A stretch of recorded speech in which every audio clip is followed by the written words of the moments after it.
Please identify. I'll come over here because this community comment is me as a community member, it's town council, vice president. So I'll come over here. So Tom Costin, community member. Something I'd rather not be doing, but it needs to be done. I don't know if anybody in our community knows, but 4 weeks ago, we lost another high school principal. This high school principal I knew him personally. I had a senior that graduated this year. I think you already talked to Barbara. So I know this man personally, and the amount of interest he took in his kids was exceptional.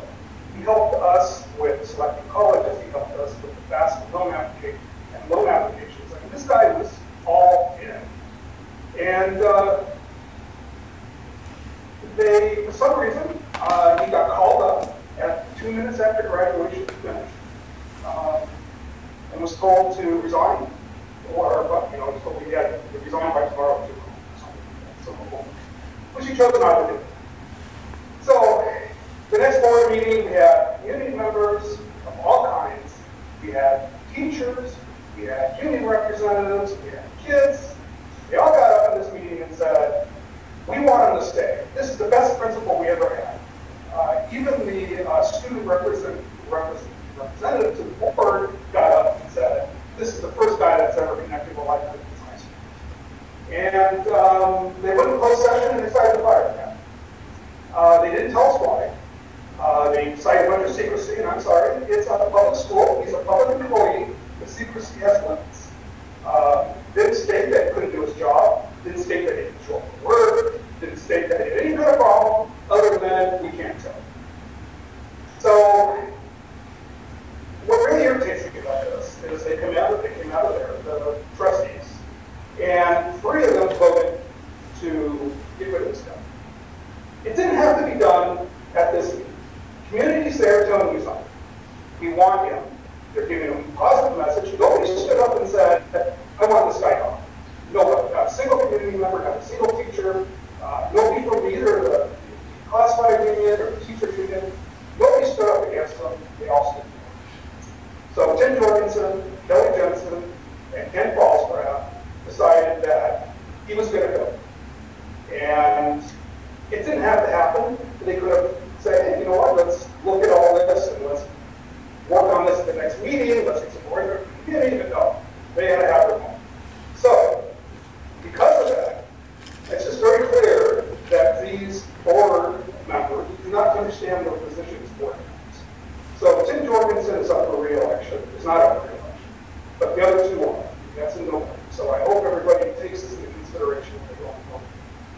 Tim Jorgensen has 2 more years. And I have started a recall petition against Tim Jorgensen for these reasons.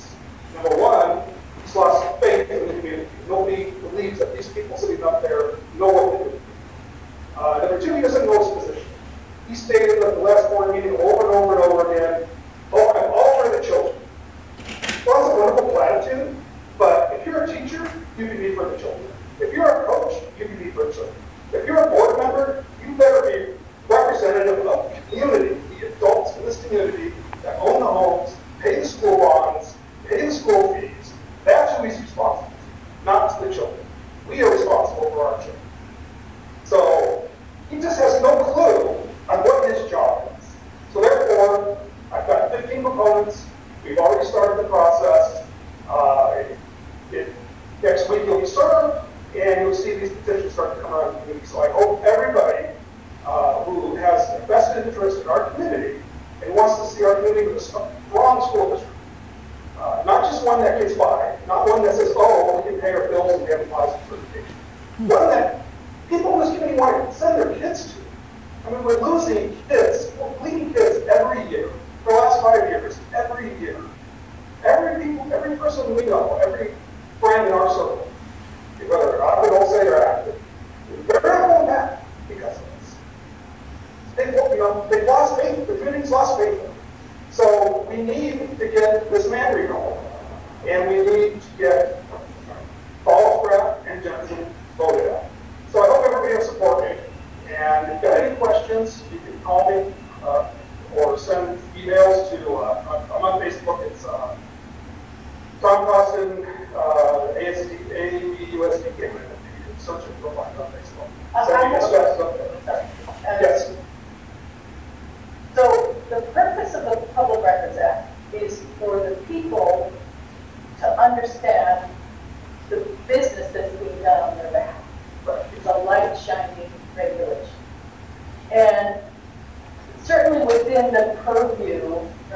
bit of public interest in how governments work to understand why a beloved principle is being defined. So my question for you is, have you submitted a public records act request getting all the records on Max and why he was fired? And if so, what did those documents say? Because they cannot claim privilege for that. I understand, and we are doing that. So we're doing that. And also there's another matter with the logo at the gymnasium, you know, where Mr. Jorgensen says we stole somebody's logo. Nobody knows. I've not heard of any other educational entity telling us that we need to remove it. And if they have, it's a secret. And again, more secrets. I mean, these are the things that are not privileged. If another educational institution says your logo looks too much like our logo, you should get rid of it. Why is that withholding us from the public? It shouldn't be. No, you're right, and I. Okay, so yes, Public Records Act on that one too as well. So we're going to find out who's telling us the truth. Well, you know, my son just graduated from school last year, so until recently, I was heavily invested in school issues, right? And I still am, obviously, I'm a member of this community. Because the first day that he was on the board, first day, he announced during his board member conference, I believe, that he had contacted this university and said, I think our school is basically using your logo.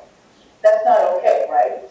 And it was shocking to me that he would literally introduce, so on that issue, they get back with the Public Records Act and they don't mention what he said at board meetings. Then I think somebody has a recording of it. You should pull it up. It's literally the first time. I'll ask you for your help on how to work that. Make sure you get everything requested from it. Okay. I'm going to ask for your help on that one. But yes, he did say that. And a week ago he said that's not the case that we were told. Now, I have a business and we have a logo and we have it copyrighted. And look, if you've got a school, and I'm sorry I'm getting off on a tangent here, but if this school is in another state and this school is not a high school, the fact that the logos are similar is irrelevant in terms of copyright law and things. Nobody cares, you know, so again, it's just they're concentrating on the wrong things. Our problem does not lie in the gym floor of the logo. Our problem lies in the fact that the people in this community don't put their kids in our schools, and there's a reason for that. And that reason is that we can't do the basic things. You know, they point out to a lot of wonderful things. Yes, we have some agreements. We have a CTE lab at the middle school. It's vocational, kind of engineering kind of deal where you get introduced into different vocations that have to do with engineering and science. It's a great thing. But we don't have English education. You know, kids need English. They need math skills. They need all those things before they can go to a CTE lab and learn. They need all those things before they take a college course. And those are the reasons why we don't have people who the kids on these. So Tom, I think the most important thing that I heard at this last school board meeting was that 100% of our kids graduated this year that could graduate, and it was all based on Dr. Murphy, which I thought was pretty interesting. I've talked to some kids that said they were failing, they weren't going to make it. Dr. Murphy went above and beyond for each one of those kids.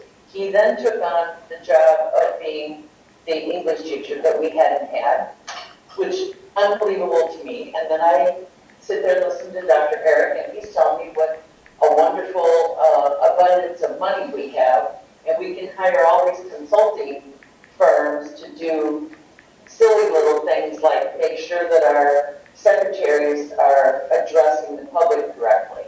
We paid $15,000 to make sure that somebody could pretend that they're a parent, come into the 3 schools and see if the secretaries were. I can't even go over this is on marketing right now. Yeah. Superintendent says, oh, we need to market ourselves. Well, we don't have a product. Our product, we don't have a product. We don't have the teachers to build the product to market. So it doesn't matter how many billboards we buy, how many things we post on the internet, and how many wonderful little things we do. We don't have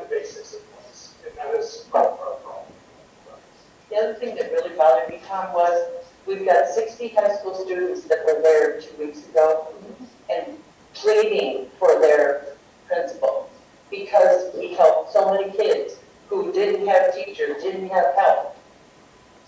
And the board still said, too bad, so sad.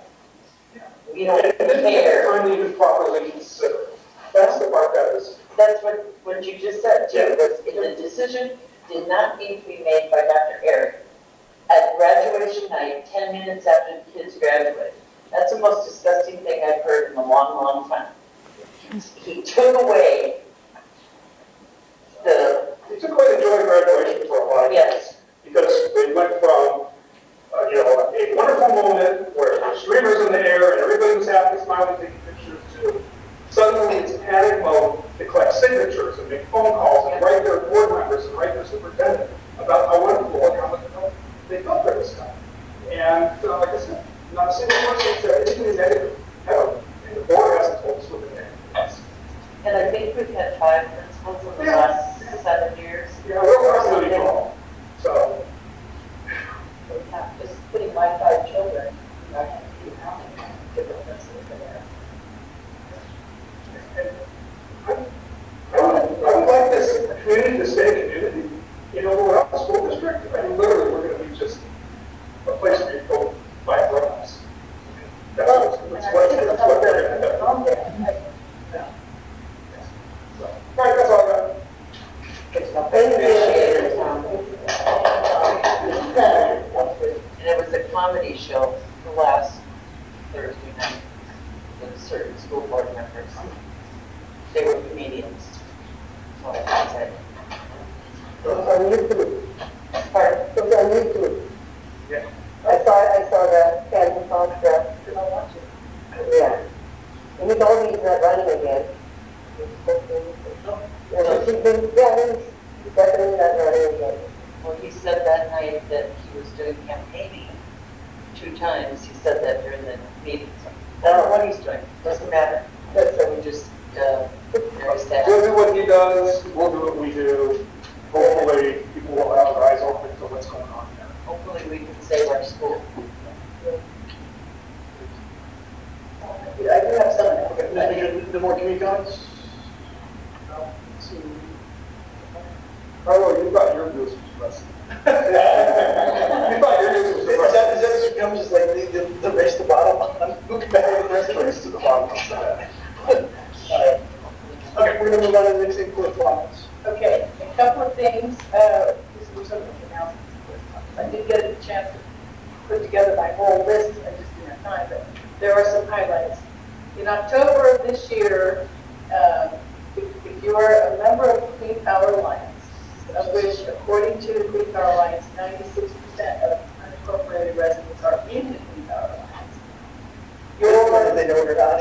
Yeah. Your rates will switch from what's now considered, it's called clean power, which is 50% renewable under CCA definition, to 100% green power, which is not just renewable power, but it's solely wind and solar. No hydro, no other renewable, no geo, no nothing. And so that will happen in October. It's just going to happen. You have no say in the matter. However, if you wish to, you can contact Clean Power Alliance and say you want to remain in the clean power, not go to green power. So green power is 100% renewable, actually 100% solar placement. Green power is 50% renewable, which includes solar, wind, and other things, I think also geo. And then lean power is like 40%, I think, and there are price differences. Yes. And so, so that it's going to happen whether you like it or not, but you are able to call TPA and get switched back. That's a legal result. Or even back to this. Well, yes, however, that will incur extra fees, just so you know. So according to, CPA has told the Department of Regional Planning and told the Atc Town Council that will raise your rates about 3%. So I have asked for backup on that.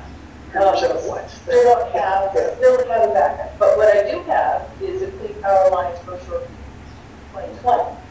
And it is substantially more, CPA across the board is more expensive than Edison. And the price difference from going clean power to lean power is more than 10%, not 3%. So, for example, clean power total cost was dollars per kilowatt hour, 0.19217, or 19.217 cents a kilowatt hour. For green power, it's 20.924 cents a kilowatt hour. So that's like maybe 6%. I'm sorry, not 10%. Now, on top of that, you also need to know that the PUC just a few weeks ago issued a decision that authorized Edison to raise their rates by another 9% to cover the cost of all the hardening that they're doing. So whatever, and that rate increase is going to be effective 2023. So if you're in CPA, you're going to see, starting in November to December to January, the 3% rate, whatever, we don't know what's going to be, about 3% rate increase with CPA shifting, plus the 9% increase from Edison's increase. So you're going to be hit by a much higher electrical bill than normally.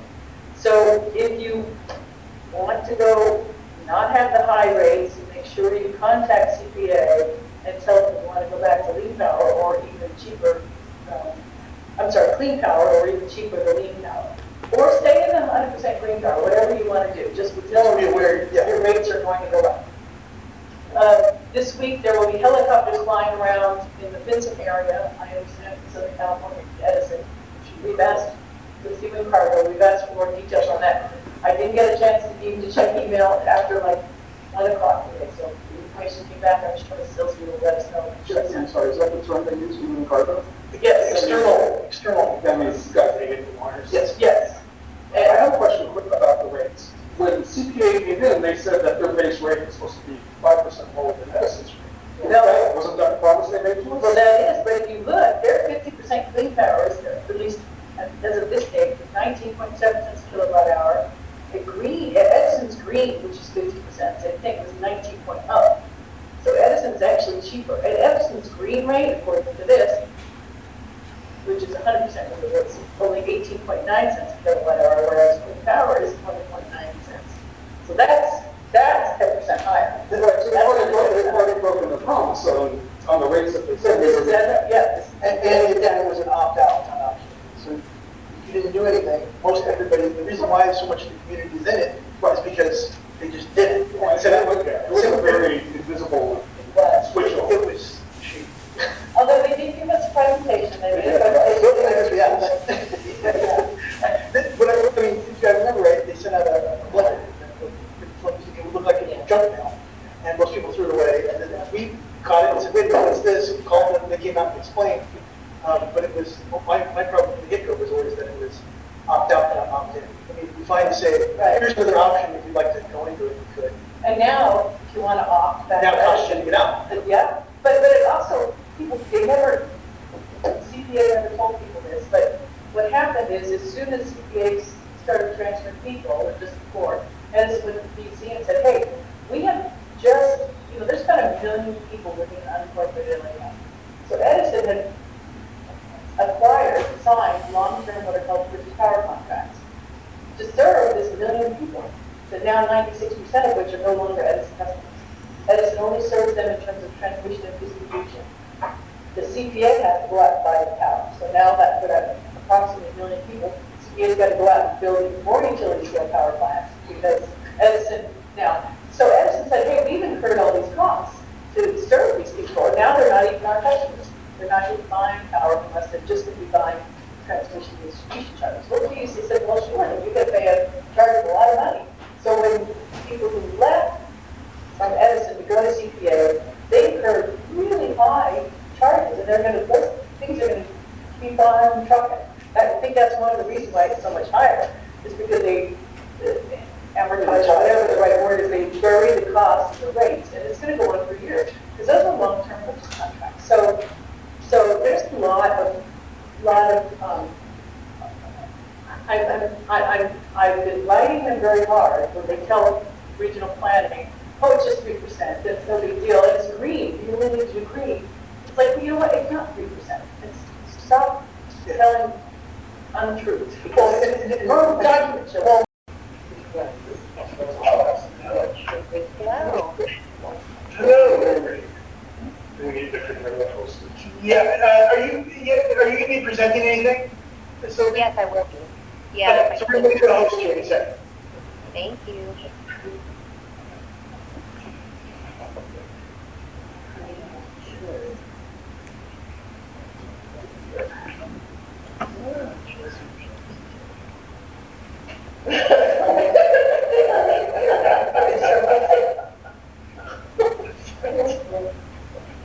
All right. I think you're a host now. Okay. Well, and you know what, before I share, I'd like to introduce a few of my colleagues who have joined us here today. Conrad Reynato is our district manager, our interim district manager. We have a new district manager that will be coming on here in a few days, but Conrad wanted to be sure to be able to, talk to you guys about everything that's been done. So Conrad, do you want to say hi real quick? Good evening, everyone. We're so glad to be here and to give some update on the things we're doing to make access and agriculture more secure in terms of fire mitigation. Thank Matt. you. And Bob, do you want to say hi? Sure, I'm Bob Steens. I'm one of Rochelle's colleagues in local public affairs, and I've spent a few meetings up in Acton, and I'll say happy to be back. Sorry, I'm working from a different computer, so I'm not right where I should be. Thanks, Bob. And then lastly, we have Luis Lara Moreno, who's joining us as well. Hi, good afternoon, everyone. So this is Luis Lara. I'm with the Outage Communications team, and part of our role is to engage customers, all major and government customers, and all things outage related. So thank you for having us today. Thank you. Thank you. Okay, I'm going to share my screen now. Just 1 second.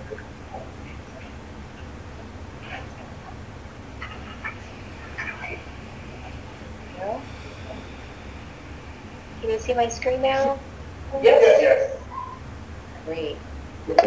Well, thank you again for taking the time to let us present to you an update on our wildfire mitigation efforts. As I'm sure you've seen, we've been busy and underway with a lot of wildfire mitigation projects.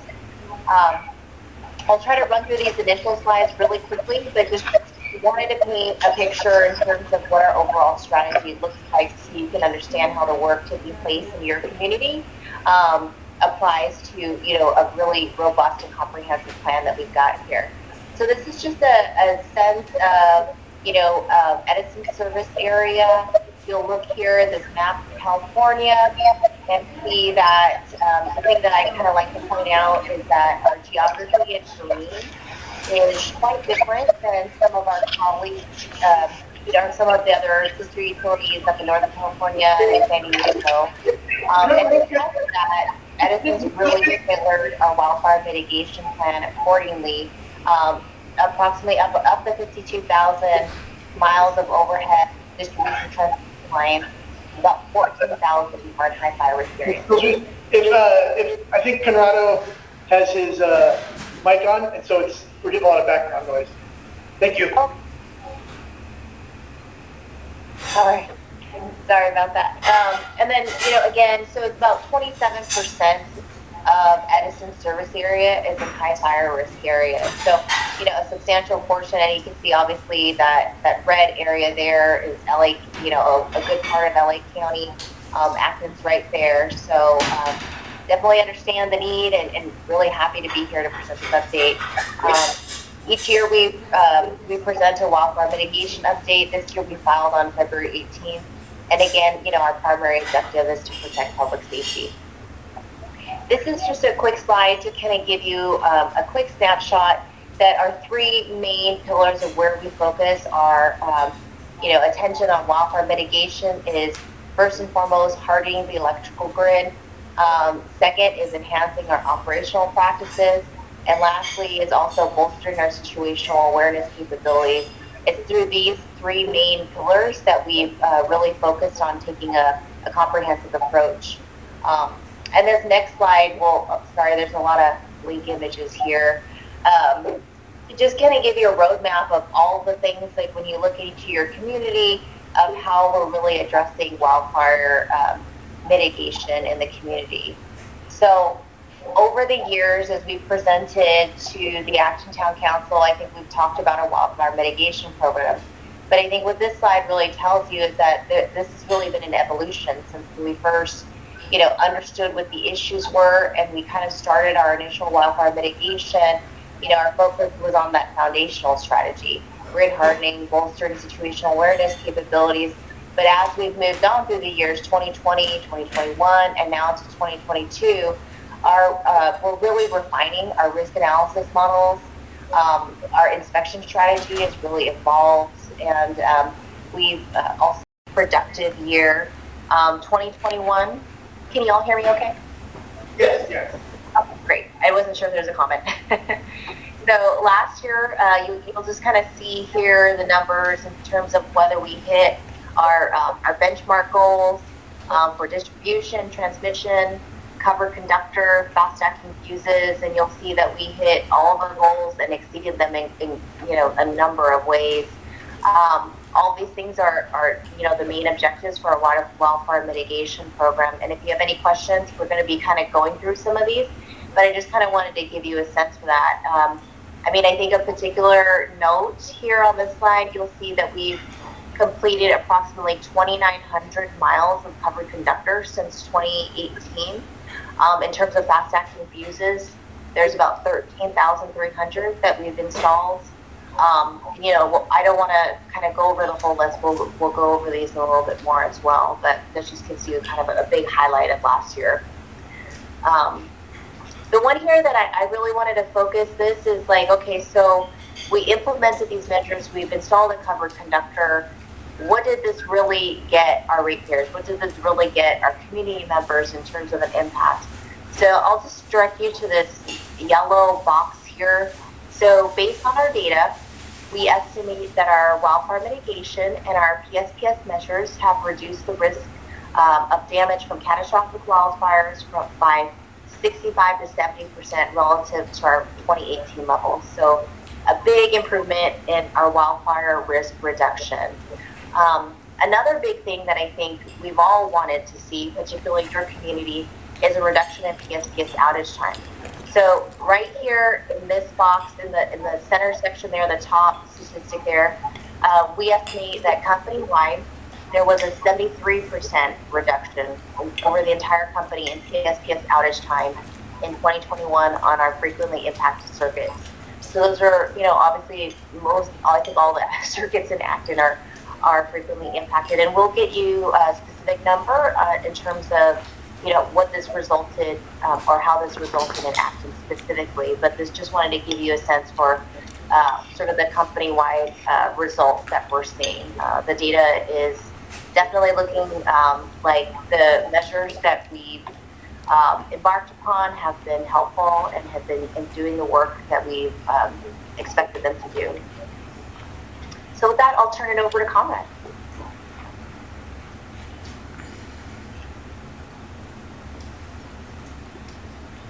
Conrad, Yes, I'm sorry, I couldn't find the mute button, but anyways, good evening, everybody.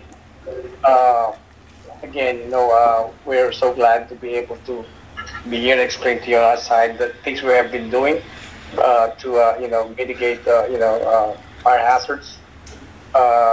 And you guys are well aware that we have been utilizing covered conductor. And like what Rochelle said, we have a vast area of our service territory that are considered fire hazard that requires fire mitigation. And we have been employing a lot of these covered conductor fire resistant poles using technology that will protect the poles from catching fire. We also have employ protective devices that will, in a way, these are smart switches that will talk to each other and detect early problems so that, we don't have to de-energize a big swath of, lines if we don't have to. They will sectionalize and try to minimize the areas affected as much as possible. We have also employed undergrounding high areas with high risk of fires.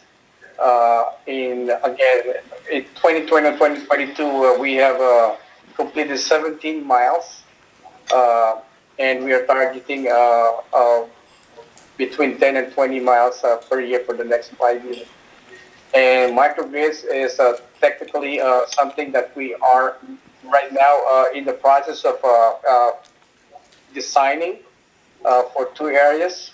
The microgrids will have the source of solar power and harness natural energy to supply power to areas where it's remote, like the burn peak area, or areas where it's hard, to install power lines all the way to the top. Right now, we have 2 projects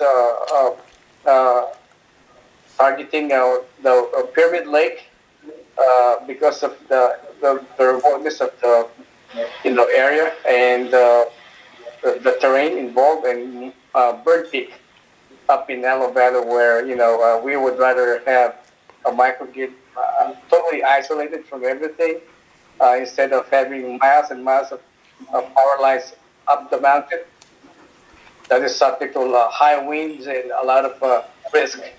So these are the 5 areas where we have been focusing on to mitigate high fire risk. And on this one, we have installed 1,460 weather stations, and each weather station updates provide wind speed, humidity, and temperature data that is updated every few minutes, real-time information. We also have weather modeling where we will see trends and where the weather patterns are headed to give us an idea of exactly how to react in terms of resources. Fuel sampling is every 2 weeks. We have sent put people to measure dryness and moisture in 15 fuel sample sites all across our territories, and wildfire cameras give us not just the updated temperature information and everything, but to also see in real time exactly again in 166 areas. About 90%, it provides us about 90% monitoring of the areas where we feel like we should be focusing on in terms of fire ignition and everything. And on top of that, we also are trying to pilot new technologies. The first 3, early fault detection, and high impedance detection, are basically, they will trigger alarms so that we will send people to patrol these areas. It's being proactive.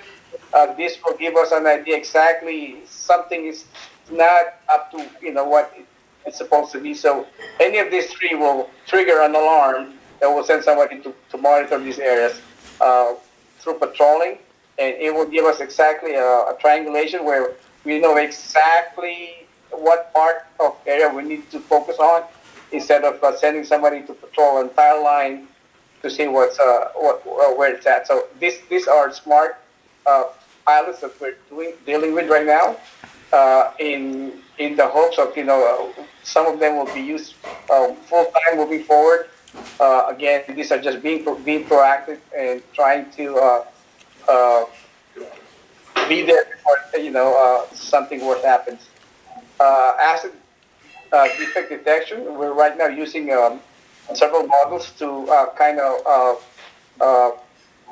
monitor places where it's hard to get a person, especially in mountainous areas where it's hard to get a person to visually inspect a pole. We're using, in some areas, approved drones to check on the top portion of the pole where it's hard to see unless you have truck access.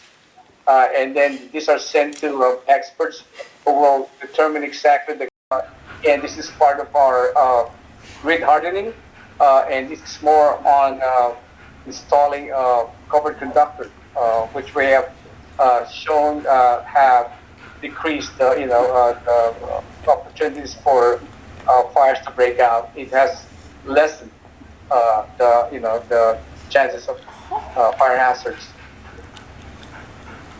And this one is comparing the 2021 and the 2020 fire season. Service territories on average experience 73% of CMI, customer minutes of interruption. However, in Agua Dulce and Acton, it is 98% compared to 2020. We have made vast improvements, and the aim is to have lesser PSPS events. If we can continue to harden the grid, it will give us more leverage. Again, this is for Acton and Agua Dulce. We have targeted 11 miles of covered conductor for 2022, and I'm happy to tell you that we are on target because we have given ourselves October 1st, 2022 date, and I believe we're close to about between 80 and 85% as of today, as far as making sure that those 11 miles are installed. And last one will be the Sand Canyon Circuit Plan. This is almost 100% done, except for 2 spans, because we have to deal with Caltrans permits, and we are still waiting for them to give us the permit. And right now it's under review by their team to make sure everything's okay. And that's the only thing remaining with the Sand Canyon Circuit Plan. Again, we're almost 100%, of 99% done with this circuit, except for that 2 spans, and we're hoping to get Caltrans to give us the approval so we can, complete the entire circuit. I'm giving it back to Rochelle. Thanks, Conrad. Yeah, great update. Just as a quick recap, I think, a lot of the work that we've done in Acton, we completed 156 miles last year, and, that resulted in a 98% reduction in customer minutes of interruption. So the grid hardening work is working as it's been designed, and hopefully, the weather also continues to cooperate, and that the system will continue to operate as designed. So just wanted to give you a quick update because I know, we can't mitigate all emergencies like I think we've seen recently. So, in the event of, PSPS or any emergency, we definitely want to work with the community to ensure that we have community resource centers, community crew vehicles that are available with translation services in over 120 languages, including American Sign Language. We continue to partner with 211 to help customers with access and functional needs develop a resiliency plan and enroll in eligible assistance programs. If there's any opportunities for us to, market our programs and services to any customers or groups that have access and functional needs, please do let me know, because we definitely do want to make sure that they're enrolled in either a critical care battery backup program or a battery loan pilot program. And of course, there's rebates on portable batteries and generators for customers residing in high fire risk areas on our website, marketplace.sce.com. So please, I'll be sending the presentation out later. But if any of you have any questions, please do feel free to, let me know. Lastly, I think the one thing I did want to make sure is that you have our website. It's just sce.com/wildfire. That's kind of a one-stop shop. You'll see there's a lot of information on that website, including status updates on our frequently impacted circuits. You'll see that, some of the action circuits are on that list as well. So if you want to, check in on the status of Sand Canyon, we try to keep that as real time as possible in terms of our updates there. So with that, I'll just open it up to any questions. Yeah, so to go back, you said that there was 11 miles, targeted by October. Is that Sand Canyon, or is that circuit, or is that something else?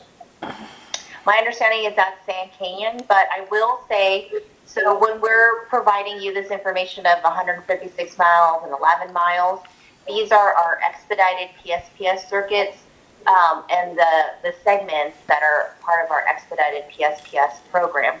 So we may be doing, and I know we are actually doing additional work beyond the sort of expedited PSPS program that's part of our broader wildfire mitigation work. So, we are doing work that, even goes beyond this. It's kind of over and above sort of the expedited PSPS because, we're kind of talking about that evolution process that we're continuing to see opportunities to provide additional measures for wildfire mitigation. And where we see that need, we're moving from our highest priority segments and circuits down to, where we're seeing maybe higher hanging fruit as opposed to the lower hanging fruit. So hopefully that makes sense. Okay, so just maybe to put it down the brass tacks, that 11 miles doesn't mean that everything can cover conductor in all of Acton, just the high priority stuff. So there's still stuff that's going to be existing that's not undergrounded, that's not covered conductor in Acton because it's not considered high priority. Well, it's not like, the expedited PSPS. So I'm not sure, but maybe Bob, do you mind answering that question in terms of like our expedited PSPS circuits versus, I do feel like most of the circuits in Acton are covered, but I can't confirm whether 100% of everything in Acton is covered or not. Yeah, we'd have to go back and, I mean, there may be some segments we don't put covered conductor on. For example, if it goes over a parking lot or something that isn't, if there was an issue, isn't going to start a fire. But Rochelle's right. All three of the shovel, bootlegger, and pick, which are in Acton, are targeted for the expedited grid hardening, and as are other circuits in the neighboring communities of Ogwood also as well are targeted for the expedited grid hardening. And I think we saw the results of it last year during the Thanksgiving event. You did have high winds in the Acton area. However, we did not have to de-energize, and we did, in large areas throughout our service territory, had to de-energize on Thanksgiving due to PSPS. But fortunately, we did not have to de-energize the Acton areas. I think we need to back up for a second. First of all, a couple of things. Carlo, are you leaving? Oh, okay, sorry. All right, good. It's like, parts of Acton did actually lose power for 2 days over Thanksgiving because they're served by the Sand Canyon circuit. And we commented on that PSPS report because I monitored all the wind flow, the wind data on the segment that goes into Acton. And it never exceeded even like 28 miles an hour. Where the high winds were up the Briggs Road portion of Agua Dulce. But, and there's a supposedly you put in a breaker or a segmenter, a switch there that would have allowed you to isolate the Briggs Road and not de-energize the rest of Sand Canyon, including the portion where Acton is. And we were very frustrated that segmentation didn't happen because it's required under the PSPS guidelines that the commission has adopted. If you can segment a portion off where the high winds are going to happen and allow the rest of the circuit to still have power, that's what you're supposed to do. And, it was very frustrating that even in the current fire season, that didn't happen on Thanksgiving in Acton. So we had people who lost power on Wednesday and didn't get it back till Friday, 48 hours, and still with COVID going on. Yeah, I'd have to look at your maps because we use the maps of the U.S. designated census places, and I also believe we look at it. And I know you said something to Rochelle. I'll take a look at it. I haven't had time. But, we use, you know, the U.S. designated census places as our descriptions of community. But happy to take a look at the map you provided, Rochelle. Well, we just really need you to segment when you can. We do, and that's why, I mean, there are, I believe, about 500 customers that got de-energized on the Sand Canyon of the Thanksgiving event. Maybe a little more, and there are over 1,000 total customers on that circuit. But I'll be happy to look at, go back and look at your comments on the Thanksgiving report. That would be great, and I can find them and I'll send them back to Rochelle. Well, I've got the report, don't worry. Oh, no, yeah, actually, you can send your comments to Rochelle. That'd be good. Yeah, I know you have the report, but you don't have our comments on it necessarily. But the high winds run Briggs Road, and that's a spur off the main line. So another thing is, if Caltrans is the stick in the mud here, then we can write a letter to Caltrans. We have people here from the Second and Lackey's office who can light a fire under them if that's necessary. It seems kind of crazy that if we have a real concern about this potentially causing a fire, that Caltrans would be hoping up getting that resolved as quickly as possible. I know you guys are anxious to get it resolved as well. So now we try to apply pressure from our side. That seems, I mean, frankly, ludicrous that they'd be holding up anything when it comes to safety. Yeah, there's, I think there's just a final portion that's, excuse me, around the freeway and that we want to complete. But I mean, like Conrad was saying, like 99% of it's completed. And we have a team that's that focuses on, you know, just kind of challenging permits, and they're really working on trying to expedite those. I've offered as well, and I trust me, I've also offered. I said, you know, we have some great state elected officials who I'm sure would be more than happy to kind of accelerate those permits for us, and I know that that's the case. I think right now the team's just looking to, you know, try to work through the process and make sure that, you know, we're doing everything we possibly can. So thank you for that. And we may take you up on that offer, but for right now, I think, you know, we're working really hard to try to expedite that on our end. So thank you. Okay, kind of related. I had heard through the grapevine that some of the delay in why this is taking so long was due to bird nests or something, that caused a significant delay in the Sand Canyon portion, and why that isn't completed already. Is that correct? Oh, yes. So last year when we were, you know, we were trying to complete Sand Canyon, we were delayed in the initiation of some of the construction on the Sand Canyon circuit because of nesting season, and there was also another endangered wildlife that, you know, we our environmental monitors found as well.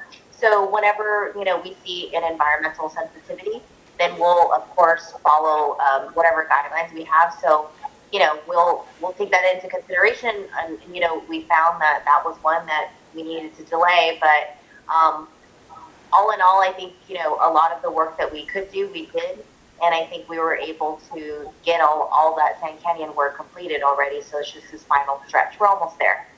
Is there concerns about that possibly those nests causing a problem? For instance, the transformer that serves my house had a raven nest on it that caused it to cook and explode about 4 or 5 years ago.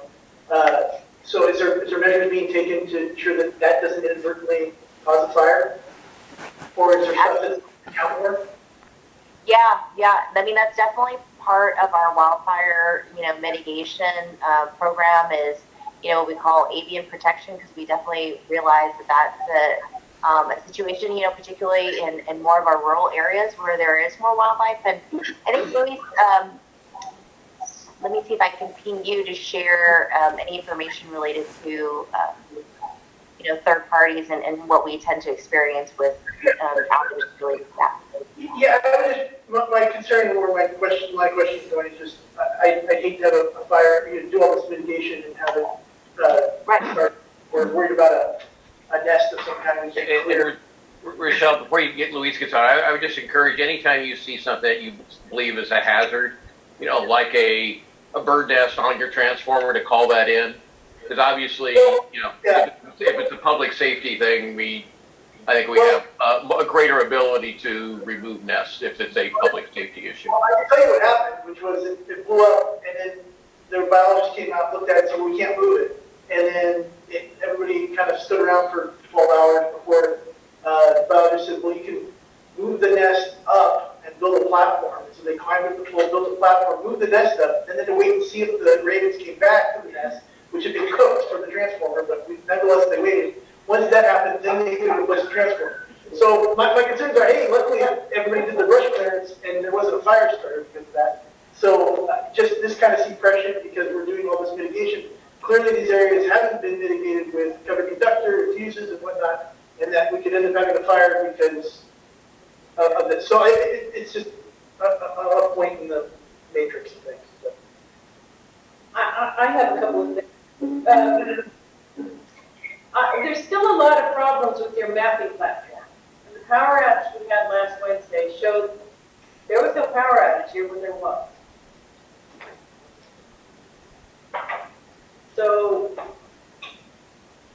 Yes, and apologies there. I think when we have really big events like the lightning storm we had last week, I think we did have a message on our website saying that, due to the large event, it was, really hard for us to be able to get detailed information about individual properties available. So, our priority was to resolve the safety issues and address those. So apologies that, our website, we weren't able to provide, that level of detail on the outage. No, I'm not talking about homes. I'm talking about the entire map of central access didn't even show an outage. You guys know which circuits are out when they're out. And if you don't know it, then we got much bigger problems than with the power outages. So clearly you know it. You knew the PIC was out. The whole PIC was out, I think. Yet your mapping profile, your mapping program, and your outage map didn't show the PIC circuit. Now back in 2019, when we were losing power a lot more, still losing power a lot, you had your area maps sort of show the areas that were out because you knew, first of all, where the circuits were that were out, so you knew the customers that were out. Now your mapping platform just shows like a little triangle with an exclamation point. When you click on it, it says, oh, scheduled maintenance in 3 weeks. I'm like, well, there's a power outage right now. So it's not that we're asking for you to show, or maybe some people will do, and I'm not even asking for an address level now. I just want the map to show, where after lost power, that it's not got power. Because I didn't have cell phone service. So I couldn't even call out to find out if anybody else had lost power. I thought the whole county got down. Turns out it was just me. And my circuit, which is really Hi, how are you? So this is Luis. Just to address two questions that came up. One was on animals making contact with overhead equipment. So just to kind of level set, we do have about 127,000 miles of transmission distribution line. We will do our best wherever possible, where we see it as a common theme of birds or animals or squirrels getting into overhead equipment to install bird guards or squirrel guards or whatever we can to dissuade animals from nesting or from coming close to that particular type of equipment that we have. Naturally, it's impossible to get it all, but we will do our best. And I think Bob beat me to the punch, is that if you were to see something nesting or something happening, please partner with us. Let us know. Hey guys, listen, this is happening here. There's a potential for, another explosion or something with a transformer or a power interruption or fire. Please let us know. Please let us know. Now, with respect to the mapping system from last week, so last Wednesday we had about, a significant number of our districts that went under what's called a storm condition or storm watch. We had massive lightning strikes throughout our service territory. When those types of events happen, we have multiple outages throughout the service territory. In those types of events and of that caliber, what we will do is we will hinder notifications from being pushed out, and in turn, it will also hinder pings or highlights on our mapping system on se.com. And the reason for that is because there's so much data, so much volume continuously where the system wants to push out, it will just overwhelm the system. There'll be a lot of little red dots and triangles and all this stuff all over the place. and it'll just create more chaos and more confusion for our customers. So on our end, internally, we're going into macro messaging. In other words, we're going to go into just one blanket message across the board. We're going to hinder the proactive notification to customers so that we can get everything under control. So for example, an outage impacting the PIC is going to be completely different than an outage impacting the Anderson circuit, for example. So in order to minimize confusion, we kind of pull back on the notification process. Okay, I'm not talking about notification, I'm not talking about messaging, I'm talking about map. And if you knew the PIC circuit was out, you should have showed on the map, you could just draw the lines where the circuits are at. I mean, I'm smart, I know how to find my house on the map. And if I see, oh, it's just the PIC that's out, not the shovel, not the, any millions of whatevers. Again, I'm not talking about messaging, and I'm not talking about notifications or just, you know which circuits are out, and you know which segments of which circuits are out. Just show that on a map. Because I know. Yeah, so let me apologize for that. I may have conveyed it incorrectly. So along with the hindering messaging, it also hinders the data points on SCE.com, on the mapping system, if you will. There's just an overwhelming amount of data that would have been pushed out that would have created a lot more, just more confusion. Now, I understand, your perspective is coming from what's directly impacting you, and I completely understand that aspect. From our end, we need to see it from the overall service territory perspective. What does that mean for overall? Actually, no. I spent a lot of time looking at PUC requirements and their guidelines for PSPS. And you're supposed to, under PSPS, even if you cut off 100 circuits, you're supposed to show those circuits on the map and where they're closed. So, just because this wasn't a PSPS event, there's no reason why, since you're already required to show even as much as 100 circuits, out at once on your map, why you couldn't do the same thing for weather-related outages, not PSPS. Do you want? Maybe we need to call the PUC and let them know that you have the ability to do these maps for all the circuits that are out, even if it's 100 circuits. Yet you're not doing it when there's storms, and I don't understand that. And that's Becky, it's Bob here. I mean, I understand your frustration, like Louise. It's a different, a PSPS. We know when the circuit goes out. We know when it's going to go out, and we can place it on the map. It's more difficult for us to do that on repair outages, but I understand and appreciate your comments. okay. All right. Edison's helicopters. What's going on with the helicopters this week? Oh, right. So, Jackie, I think what Jackie's referring to is the email that I sent, sending a notification to the town council that Edison's going to be doing some inspections this week. So starting on Monday, I believe it was, we were doing some inspections on our lines, and actually the reason why I wanted to mention that it is human external cargo is because the helicopters will be using a long line, and they'll actually be field employees that will be actually operating from the long line to be able to do some inspections, and they'll be taking a look at the equipment to look for any anomalies. So that's what we're doing. It's part of our wildfire mitigation program. And I sent over a video, and I can share that video in the chat as well if anyone's interested in that. But that's essentially the work we're doing for 3 days. I looked at the video, and it said that you use the human external cargo only in areas that are hard to get to. And the video showed it only being done on transmission lines. Because it showed that people actually being put onto the towers to do the inspections. And the helicopter comes back 5 minutes later and picks the people up off the towers.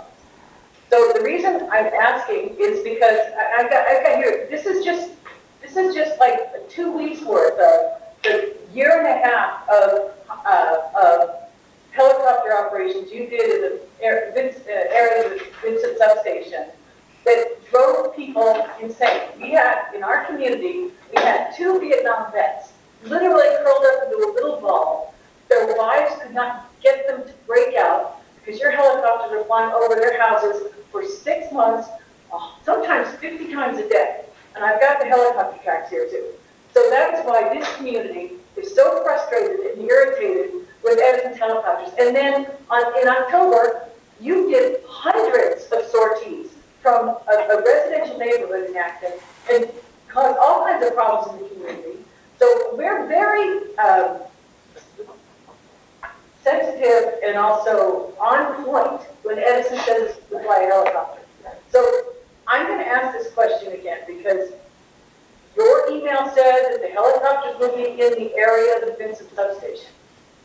Every single tower in the area of the Vincent substation is accessible by ground equipment, and therefore you can send bucket lifts up and van lifts up to do the inspections or to put the people on the towers, not helicopter operations. So if these are... Yeah, I definitely understand what you're saying. I'd be interested to see the information you mentioned about hundreds of flights. I'm not aware of that. I do know that we were doing some patrolling. That could have been the case as well to ensure the safety of the equipment during weather events. And also, you know, like I just kind of put up this other slide. When we do detect faults, there may be times when we're going to be looking at our devices. I think we want to be clear and explain there is a difference in terms of the inspection we do from a ground level versus an inspection we do from the air. We can see different things, like you're looking at this picture here of the asset defect detection. So all of this work we're doing is really to inspect our lines and to be able to see whether there's any anomalies in our equipment. And, you know, we're doing so out of, you know, a large abundance of caution. And I can completely appreciate and understand that this is disturbing. But just know that we would not, I mean, we're not in the exercise of using a helicopter. It's an expensive asset and it's expensive to operate, and we want to definitely limit it as much as possible. So when we are using a helicopter, it is because we see an important safety need in addressing, you know, doing these inspections, doing these patrols. And there is a good amount of the active community that is in hard to reach terrain. So I know that video talked about certain types of inspections, but there's other types of aerial inspections where we also use human external cargo as well to do inspections. So it may not be that that was the type of inspection that the video was referencing. The video was supposed to be a little bit more general in nature. So, you know, but I think the request that we were going to provide notifications, and so I think that's what we were trying to do, is we were trying to be responsive of the request. So the human external cargo you're doing this week is not what was reflected in the video that you said was what they were doing? I'll have to check in with the team and get some details about the exact type of work that they're doing, but we were using some X-ray equipment to you know, inspect our equipment. So, you know, You've used X-ray equipment here before, and it didn't involve human external cargo. In 2019 and 2020, your helicopters were flying so much, there was actually an Acton drinking game that they came up with. Every time the helicopter flew over, everybody on the area, We ran out of alcohol. it was ridiculous.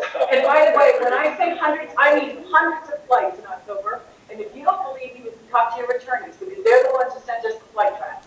It was hundreds with an S from one place in over 3 weeks. So, you know, you might not believe it was hundreds, but your own data said it was 100. Hundreds, excuse me. And I'm just... I would say, I think the main question in this is, the area you described is all accessible by ground. These aren't remote towers, as far as what you've described, that are not accessible where they can't climb the tower like anything else, or put a bucket up or whatever's going on.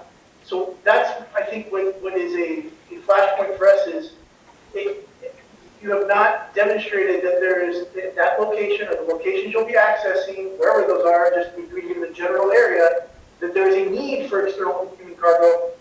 On top of that, you know, I guess if you're using X-ray equipment, I guess that answers my follow-up question, which was, you seem to be flying drones everywhere, and that seems to be adequate for accomplishing a lot of this work and why that. But it sounds like if you're going to do X-ray stuff, I get that, but we're not saying saying to look at it from the ground. We're saying that you can drive a truck up to it. Like I could go drive my truck up to it probably right now, and then I could get out and I could try to climb it.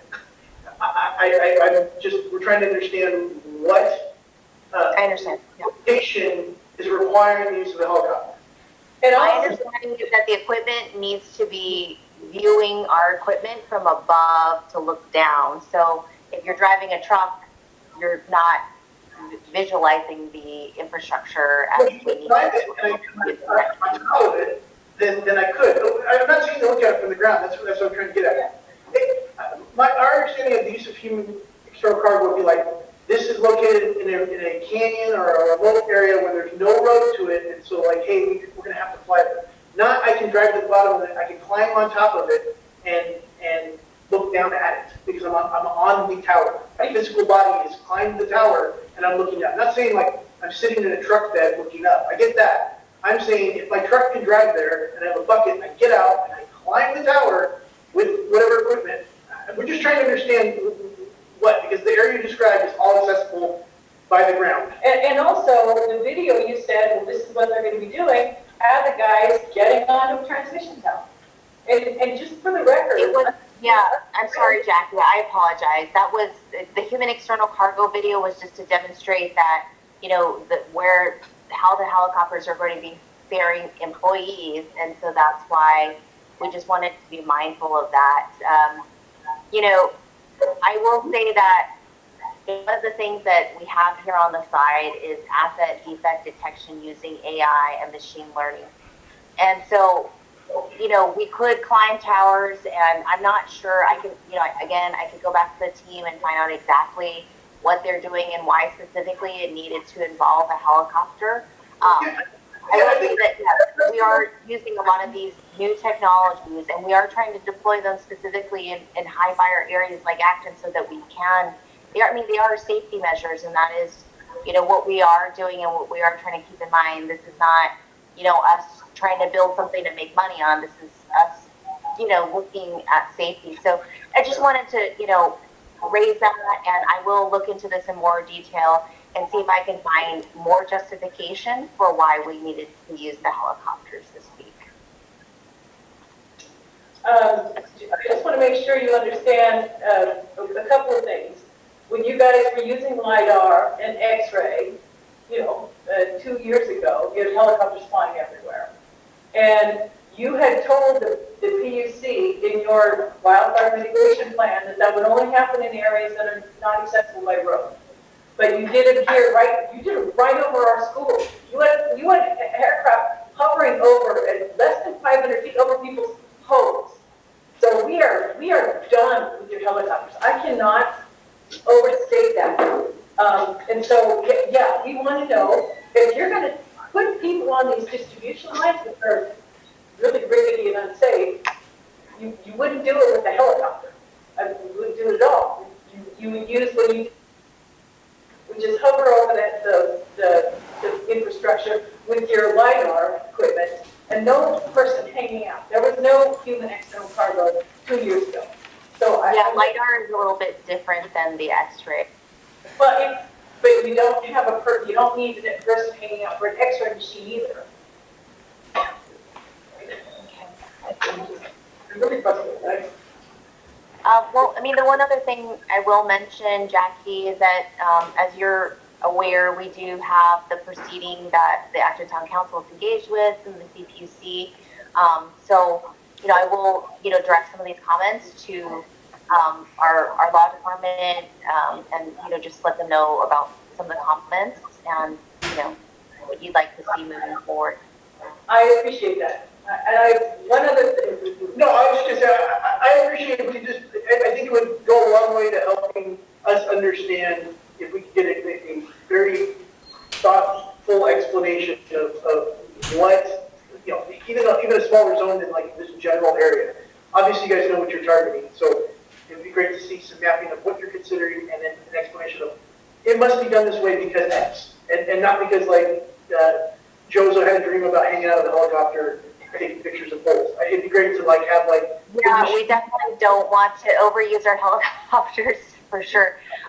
So I will definitely try to get you that information. I mean, the whole process of me, checking in and, I meet with our, air ops team weekly. I meet with all of our operations team to check in to find out, do you guys have anything in Acton? Do you guys, are you operating any helicopters in Acton?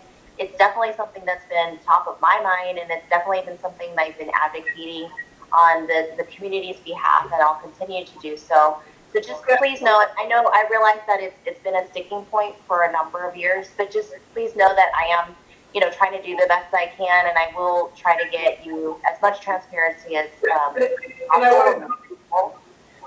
I do want to say I do appreciate you being upfront and giving us a heads up. That is very much appreciated. I know that you get fired on typically when that happens, but we do appreciate you letting us know and have a heads up on that. It helps us kind of formulate, what we need to let the community know and kind of how to proceed. So we very much appreciate that. I do one of the, we are still a party in, and we participated extensively in 2 proceedings with the PUC, the investigation I-19-11013 and rulemaking R-18-1205 on wildfire mitigation and a lot of things. And in all the workshops, every time there was a workshop involving Edison and the PUC, we participated, I participated, and sometimes other people did as well. And on the issue of microgrids, we spent many, many hours in these workshops, right? We have asked over and over, because Acton-Argosy School District lost 10 school days in the 2019 to 2020, and another 10 in the 2020 to 2021. And I went through every single PSPS report and every single comment that parties made on the PSPS reports in 2019, 2020, and 2021. And nobody, not one school district in the entire state of California, that I could tell from the reports, lost more school days than our school days, than our school districts. So from the beginning, I, on behalf of our community and other town council members, have asked Edison over and over when they're going to do microgrids. SDG&E launched its microgrid program 2 years ago. And I can't remember the gentleman's name, but he's like one of your vice presidents. Not Harrington, one guy down below. And he said, oh, well, we're not doing microgrids. And now I fell out of my chair when your presentation came, and you said you're doing 2 microgrids for San Jacinto High School and for Rialto. I believe those were pilot projects, but yes. We asked for them, and you said no because you're not doing them. And now you like it. I'm sorry, I wasn't present for that meeting, but I can look into that and find out if there's an opportunity for any microgrids in Acton and what the sort of justifications or qualifications are for consideration, if that's helpful. Let me stop you, just so we can start some clarity here.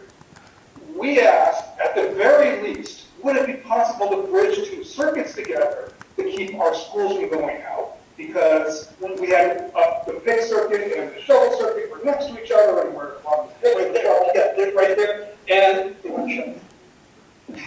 The response from Edison was, wow, that's going to be really expensive for your district. Actually, Mr. Steens was at that meeting, so you can remember that. So we've been asking for this kind of hardening that actually helps for a long time. And we'd like to know how we get into the microgrid program for schools. Because we asked about this, what can we do specifically for our schools? There's even one layer deeper on that, which was when they had the PAS program where they were going to put in batteries for generators for, they gave us our 3 magic wishes, remember? And we said we want to do it in the school, and they said no. They said no. So I mean, we've kind of come around this several different ways. So the frustration you're detecting is because we have, and I know you weren't here for this, but this is something we've asked from several different angles to try to accomplish exactly what that does. And it seems a little bit frustrating to see that there's 2 school districts that weren't as adversely, I don't even know if they're affected, but they definitely weren't as adversely affected as our school district was. And we presented lots of different options of how we thought we could partner with SCE to kind of make sure we didn't disenfranchise our children from learning. So if there's a way that could be extended, that we can get more information on how we become part of such a wonderful program, we'd like to know. Yes. And I have one technical question about the hardening. So when Edison started with the hardening and the PSPS, the county hadn't gone full crazy on the task yet, on the decarbonization. So everything that's been presented to us today, even today, is always related to fire, fire, fire, fire. So my question for you guys is, has any of this work done anything to make the winter storms, the ice, the rain, and the snow more reliable? Or we just only done stuff for fire? Because the county, I don't know if you picked up the presentation before you guys, where the county is basically telling us that our propane has to go away, and we're saying we can't do that because the electricity is not reliable. And I think we've kind of proven that fact. So what has this done to help us with winter ice, snow, rain, that kind of thing? Because it's going to be very important in the future. Yes, I might actually ask Conrad if he can chime in on that, but my understanding is that the covered conductor and a lot of the work that we've done on our infrastructure has really had some ancillary benefits. So Conrad, are you available to respond to that question about how we're seeing the infrastructure improvements are impacting, and correct me if I'm misstating this, improving reliability on other fronts as well? The focus of installing a covered conductor is not just for fire, but the fire is one of the main reasons why it's one of the driving force. But reliability during wind and storms and everything will be greatly reduced too, because again, covered conductor is a lot stronger than the typical one that we're using, and it's meant to to increase threshold for wind, during wind events, not just during fire season, but during winter season when sometimes rain and wind and snow are factored into. So it is not just for fire; it's grid hardening all throughout the season. Okay. I just want to say I'm calm now. And I appreciate your time and for coming here. And I'd also like to respectfully request that the Acton-Ocklawaha School District be put at the top of the list for microgrids in Edison's program. Because nobody's going to get, no school district's been hit as hard as they have. We would love to be a model for how that can be done effectively, even outside of PSPS. We really believe, I think it's town council, I think we're comfortable saying that microgrids are going to be a big solution to a lot of the kind of challenges that would be presented as we electrify everything. And even if a microgrid can't support the community, at least the kids can go to school and have. Well, that provides a place for the community to gather in the event of emergencies as well. Exactly. It could be like what do you call those centers in the county? But yeah, I don't mean to cut off. We do have. You have one more quick one? So the other one of the slides showed that you are investing heavily in fire suppression, helicopters, water, that kind of thing. What resources has that money gone to in our area? In terms of the fires that have been fought in Acton, I don't have the data on that. I mean, we had the data in terms of overall throughout the service area, how many fires. It's been used on 50 fires. We did about 433 hours of flight time. I don't know in terms of, I don't know the number of fires in Acton. Yeah, Rochelle, we can get it at the county level. I don't think we have it in the, and I'm not sure, again, I track fires throughout our service area. I don't remember if there were any in Acton in the last couple of years, but we can get that by county, how many hours the helicopters flew by county. So I guess, so you actually have a fleet of helicopters, or you are actually? No, what we do is we provide funding, $18 million for the last year and this year for Los Angeles, Ventura, and Orange counties to lease helicopters. So we provide the funding to help them lease, that allows them to lease those helicopters. They can be deployed throughout the state. They're contractually controlled by the fire organizations. But there's one base in LA County, one base in Orange County, one base in Ventura County. But they fight fires throughout the area, and in fact, throughout the state. Thank you very much. I appreciate your time. We appreciate you guys coming on, and thank you for sharing all that. We're going to make sure that the school district will be first on the list of the Well, we've asked them. Well, I'm sure that they'll get back to us with whatever answer we're going to give them. All right, well, thank you very much. Thank you all for your time. I appreciate it, Ms. Silsby, and everybody else. All right. Next up, garbage disposal districts. Oh, you guys are good. They're talking here. Okay. Yeah. Just if you want to turn the chairs around. Yeah. Because they're using the Yeah, we'll probably. You're a real person. You look very three-dimensional. I want to point out, John Kobe with Public Works for LA County. My team is here, Stephen Levesey, Susanna, and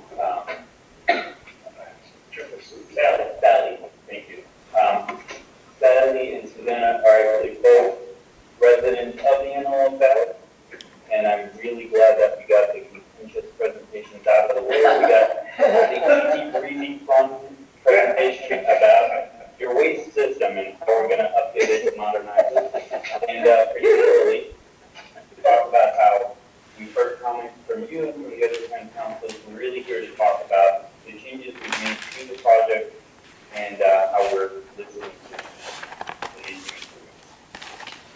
So I'm a deputy director with LA County Public Works. I oversee the environmental services for service area, and my team is also in environmental programs. We're pleased to join you in person tonight to talk about the transition to a more sustainable solid waste management system. I think we're going to be connecting to the presentation tonight.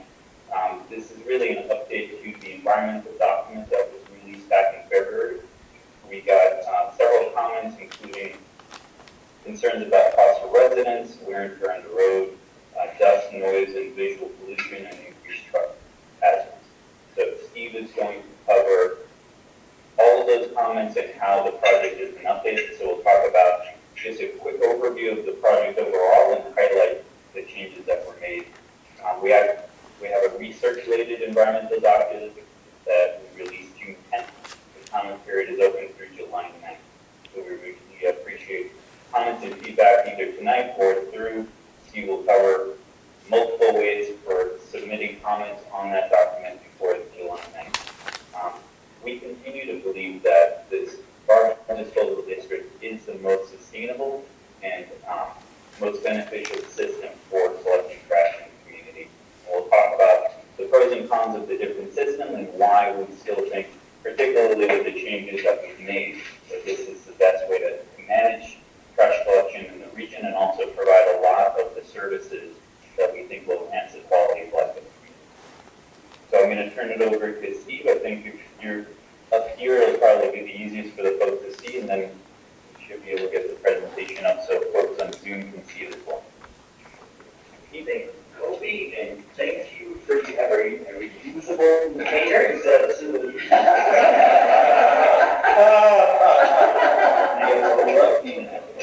You have an extra one of those? Thank you. Oh, there you go. Another one. Thank you for that sector. I actually have the keys. He's got a real life one. Hey, please make a decision. Okay, I have one already. Okay.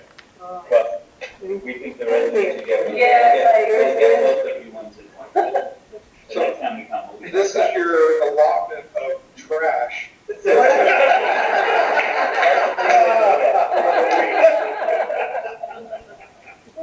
are the big containers. But don't worry, it's only June, so you got 6 months. So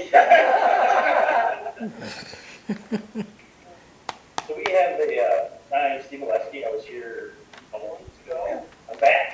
It's scary. anyway, try, but I can't. So I've got the presentation essentially that I gave last time with updates to it, but given that it's closing in at 9 o'clock, you want me to just kind of skip over the stuff from last time or cover the whole thing? It's up to you. Yeah, we don't have an expiration date. We can stay here. Some buildings do like they. No, we got special discussions. Okay, we prefer to get the whole. Yeah. We were here last time. Sure. Okay. Let's do that then. And then can you share? I am logged in back there, so if you could share. Yeah, it's all, so that my slides can come up.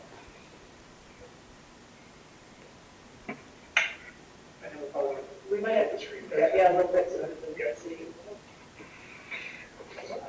You want me to? Yeah, so I was trying to get it so we can see, this is the inherent problem with this. Cool. It's not, we should have like one external camera that we could move around. So everybody's seeing. Yeah, that's good. There you go. So, thank you for having us back and allowing us to present on a sustainable waste collection system for your community. The presentation will, we go to the next one. Forgot I'm not hitting the button. Don't do my hands. The presentation will cover the need for the garbage disposal districts, challenges with the current open market system, the California Environmental Quality Act, the benefits of the garbage disposal district, and the proposed service areas, and what the next steps are for the county to create the system. Real quick, are you Yes. going to call out things that have changed since last time? Yeah, it's going to be in the red. Perfect. That's exactly what I wanted. Thank you. Yep. So let's see. That's the one I just talked about. We can try the next one. Nope, gotta go back, sorry.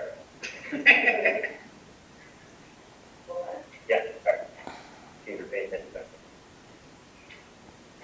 All right, so I do want to be very clear that today's presentation, just like last time, here for your feedback. This is not the decision. We're going to send this to the board of supervisors. You're going to get a chance to vote, so we're collecting feedback from the community. Very important that everybody understands that. So while we believe the garbage disposal district will provide you the most benefits, comments we received during the previous negative declaration that we had circulated led us to change the scope of the project that Kobe had mentioned. And so the most significant changes being related to the private roads and the services on the unscaped. So I'm going to discuss why Public Works formed a team to create the garbage disposal districts for the North County, to address the concerns we received from residents regarding the trash services and the growing concerns with illegal dumping. The North County's current system is an open market system for residential customers who use wheeled plastic carts, and where the one waste hauler provides the majority of the service. This area is not as one. You guys have first second waste management. Just waste management. Oh, really? For example, we have a couple mom and pop operators. Limited. Yeah, okay. Yeah, so the county has no oversight over these companies, and including the rates they charge and the services they provide and the customer services they offer. For commercial customers who use the metal dumpsters, they receive services through the county's non-exclusive commercial franchise system. Through the system, customers are able to get different quotes for services, if you can, but are entitled to the services including bulky item collection, free recycling services, and a certain amount of discounts on additional recycling. That's scripted, so we're too much. So why do we need 4 garbage disposal districts right now? As I mentioned before, the North County is currently in the open market system. Thank you. And it has challenges I just described, including the potential for rates to be raised without notices. There is an increase in reports of illegal dumping where a garbage disposal district would provide a steady funding source to help combat this problem. We are also determining the best way to use the DDD funds to assist with illegal dumping on a cleanup of private property, and we'll keep you posted. The garbage disposal districts will provide additional services to all customers that will likely include bulky item collection, annual cleanup events, excess trash and green waste collection, rollout services for elderly and disabled, as well as additional services for a fee such as manure. Lastly, we have begun the transition due to state laws as it is necessary for the county to ensure certain services such as food waste collection, are provided to all food waste generators. Next, the first slide here.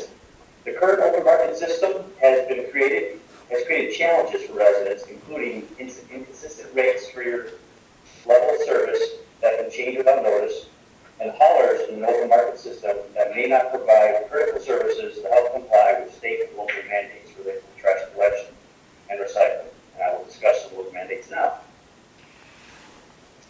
Yes. I just have one question that I've really wondered about. I know that you have several different options and also recycling and so on and so forth. And I was just wondering if you happen to have different rates for what people would want, because some of us, all we want is just somebody just to pick up our trash. We're not interested in recycling. We're not interested in compost or anything like that. For people like myself, who usually are senior citizens, I like to say we can No worries. Yes, okay. Some people do say have you elevate or something like that, but it is both the state law and county code that requires you can't store certain types of waste more than 7 days.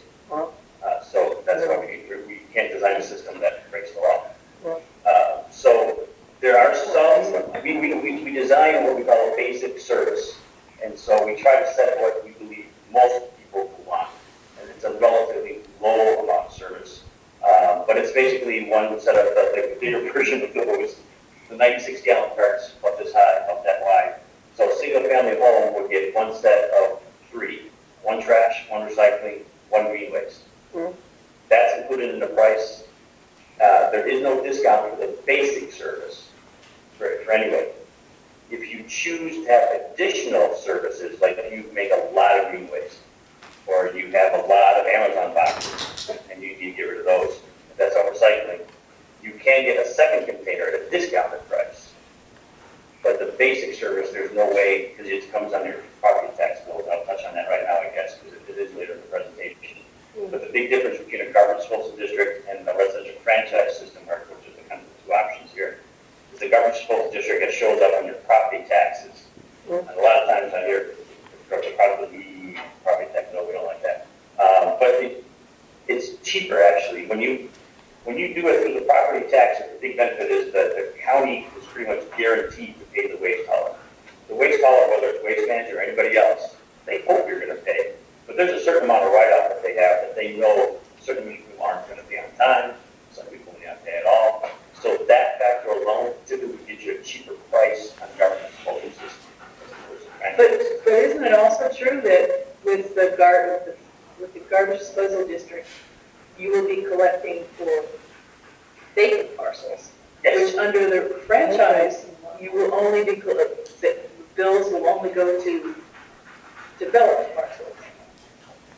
Under the franchise system, you would Only those people who request the service right. would get it. So if you have a vacant parcel, you probably would not request any services, but you would benefit as a vacant parcel owner because the system as a whole is going to be designed to remove illegal dumping more so than it is today. Well, I understand that, but I just want to make sure that it's not just that it might be because there are 68,000 vacant parcels in the Antelope Valley, as opposed to the 26,000 that will not tax, but will have service. So, yeah, and additionally, I know we brought up last time, obviously didn't solve, I don't anticipate we solved it, which is that somebody comes and dumps a bunch of stuff in somebody's vacant parcel, still have to have the owner, there's some onus, there's not a mechanism for you to like just show up and go into somebody's parcel and, you know, we call the county and say, hey, somebody dumped a whole bunch of concrete on this empty lot. It's not like you show up because you're definitely on the property, so there's some mechanism that doesn't exist currently. Yes. To solve that. You want to cover that? You know, let me go through the whole thing and we can take questions at the end. I don't want to derail it. I'm sure all this is going to get, yeah, that's why I was like, just keep us cooking certain things that we have interest in, certain things we don't. So. Illegal dumping is one of the big ones we want to make time for because, just because vacant property is paid for pickup doesn't change the fact that tons of stuff gets dumped. So I think it's not, we'll get to it, I guess, but We will. we need you guys to come up with something better than on empty parcels. So there's our money. A solution that solves the problem. Okay, so let's keep going, let's see where I left off. New lawns. Why are we doing? Oh yeah, with the new lawns. All right. So, I don't know if you read that or not, but first one is AB 341, where it requires that all generators of 4 cubic yards or more of waste per week, including multifamily complexes with 5 or more units, must have recycling service. It's a law. Assembly Bill 1826 requires that businesses and multifamily complexes with 5 or more units arrange for food waste collection. That's what I was talking about before, but so just to be clear, food waste collection, anybody, it's not just like a grocery store or a restaurant, those are the big generators for food waste, but it's everybody. If you didn't finish your sandwich, you cut the crust off your bread, your carrots, you peeled them, all that stuff is organic waste that can go over to a landfill. So you are most, maybe Kobe, because Kobe's very environmentally green, maybe Kobe doesn't make any green waste, but Kobe has a compost in his house. I definitely generate food waste and green waste, and I do try to compost it at home. My food waste identifies as trash. Is this the tragic little moment? All right, so more another thing that is Senate Bill 1383, which is a new law, like I mentioned earlier, that starting this year requires that all jurisdictions in the state, including the county, to mandate food waste collection for all generators of food waste, including single-family homes. So we are required by law to provide that service to everyone. And so the service, the county's going to make sure that all, whatever system we have, whatever waste hauler is, that the waste hauler complies with all the required laws. So the next one is CEQA. I think this is going to be an entirely new slide. Real quick back there, Yes. so the red was something new, and the red on that last slide said that we could self-haul, is that new? Or that's not new, it's new to the presentation. Okay, It's something we wanted to highlight. thank you. Because the ordinance that we're about. No, that's why I was, that's why I was perplexed at that, yeah. Did they do something like that? Yeah, you can leave it today. Today you're allowed to self-haul, but you're supposed to get a permit from public health and safety. Got it. Those are comments that will remain regardless of what system. Okay. All right, so the county is currently recirculating a revised negative declaration for public review and is accepting comments through July 9th of 2022. Comments may be submitted by postal mail or to Public Works at the address shown. You have that. Everybody in the back, you can't see it, but Chuck's not going to send me a letter anyway.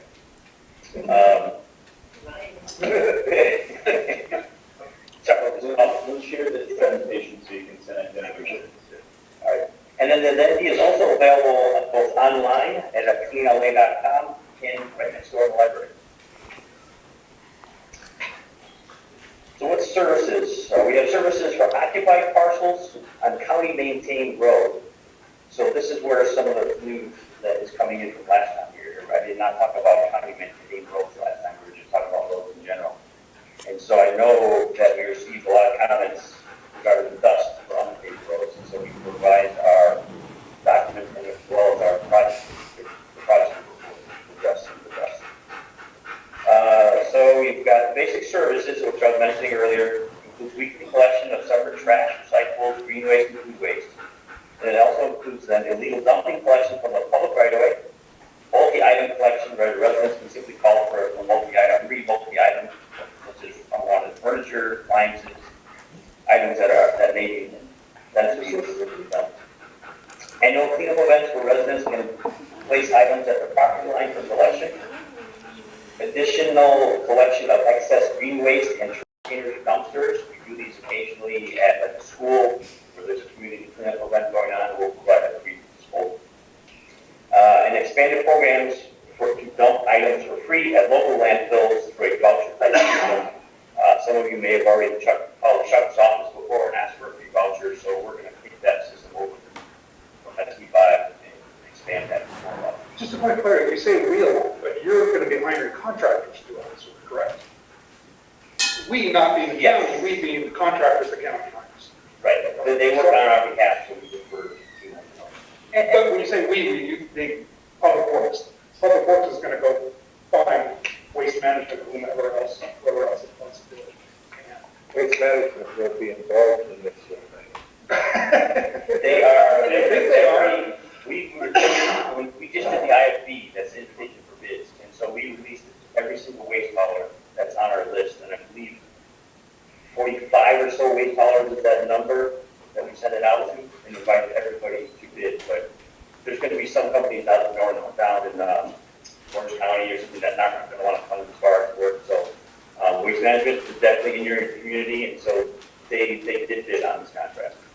Well, she stood here in this room and basically said they have to, because they're chickens. They say we own the landfills, we got the trucks, we got all this, that it's gonna be us. I'll be right there in a second. So yes, Ed, you've heard that. Not just in your community, but pretty much in all of our contracted areas, and that's all of our communities. Whoever the incumbent is has a huge advantage. They've got knowledge, they've got trucks, they've got the staff already hired, they've got containers. Well, except for the letter you guys just wrote 2 weeks ago on the Altadena and the South Bay, the incumbent didn't win. The whole new, all those franchise districts were. That was the point I was going to make. They certainly have a lot of advantages, it doesn't mean that they're guaranteed. So it's like someone applying to get the job that they've been doing on an acting basis, they have all the benefits, it doesn't mean they're guaranteed to get the spot. We have a competitive bid process, we encourage competition and a lot of different bids, and we did get more than just waste management bidding. But we will see what the process is going on right now, we can't comment on it, but we can say that we got multiple bids.